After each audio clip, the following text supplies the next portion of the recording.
This is a question that crops up quite a few times and is an important question.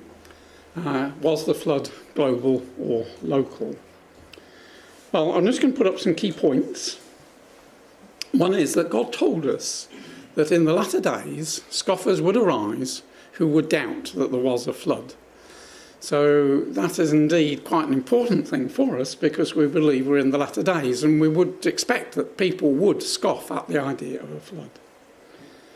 But the scripture emphasises that it was a global flood, and it goes out of the way to show it couldn't be a local one by the points that it makes, which we'll look at in a moment. And God has promised that he never again would flood the earth, and there have been many floods. So if it was a local flood, then God has broken his word, and we know that God doesn't lie. So my simple answer is yes, it was a global flood. So let's look at 2 Peter. I'll put all the references up there, but 2 Peter chapter 3, talking about the latter days. And we know, in fairness, when Peter was talking about the latter days, he immediately was thinking about the events of AD 70. But there is an echo about the things that he said that apply down to our age. And this is what he said. Know this first, that there shall come in the last days scoffers walking after their own lusts and saying, where is the promise of his coming? For since the fathers fell asleep, all things continue as they were from the beginning of creation. And he says what they forget about, that things haven't continued the same from the beginning of creation, was a little matter about God's judgment in the flood. And so in verse 6 he says, whereby the world that then was, being overflowed with water, perished.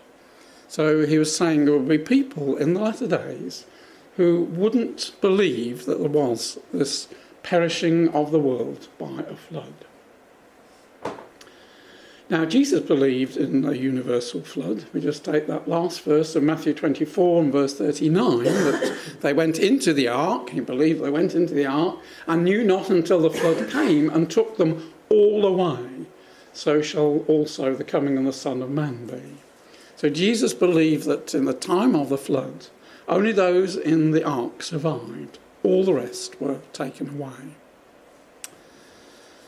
An interesting thing is that when God describes the flood, whether it's in the New Testament or the Old Testament, he uses a special word for the flood. There are different words for local floods, and that's not the word that is used. Can somebody tell me how you pronounce that Hebrew word? Mabul. Sorry?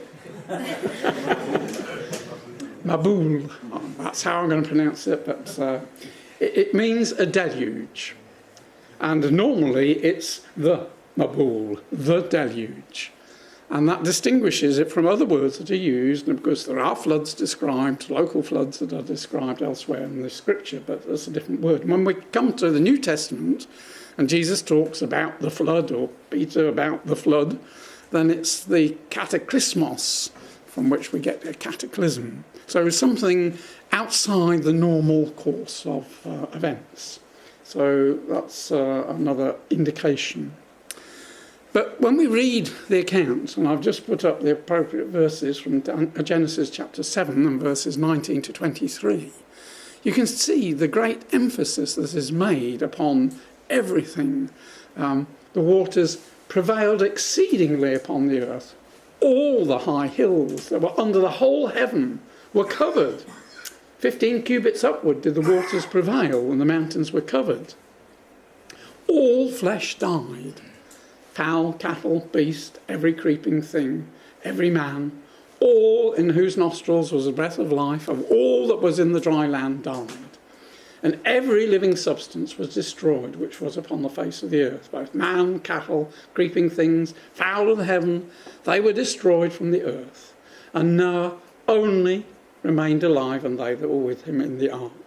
So there's great emphasis, especially in the Hebrew, double emphases in many parts there, which indicate that it must have been a universal flood, because you can't have waters 15 cubits above the mountains unless the whole earth is covered, when you can have water 15 cubits above the mountains.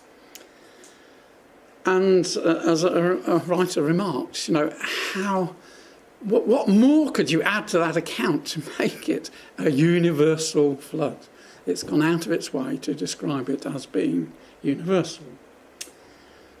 Now, there is the counterside to that it goes out of its way to show it wasn't a local thing, because there would be absolutely no point in Noah building an ark if it was a local flood. He could just command them to go over the mountains and escape. But it spent 120 years, we believe, building this ark, because an ark was needed. And he built a vessel that was big enough to hold all the animals. Whereas if it was a local flood, then there would be lots of animals that wouldn't need to be taken onto the ark. And there's emphasis they had to take on board the birds. Well, the birds could just simply fly a few miles and escape, but they had to be taken because it was a universal flood. Water's 15 cubits higher than the mountains. We made reference to that. You would have to be, even if you're in a basin and that filled up, you can't then go 15 cubits above the mountains because it would just disappear over the edge. And the waters prevailed for 150 days. And it took 230 days to dry up. So this wasn't a simple local affair. Normal floods don't last that long, don't take that long to dry up. And as we said, God doesn't break his word. He promised he would never again flood the earth. Now that word has been broken many times if it was just merely a local flood. And the evidence for the flood is universal. Wherever we go around the world is evidence of sedimentation, that the earth was covered with water and fossils within it. So I believe that everything points to the fact that it was a universal flood, exactly as God said.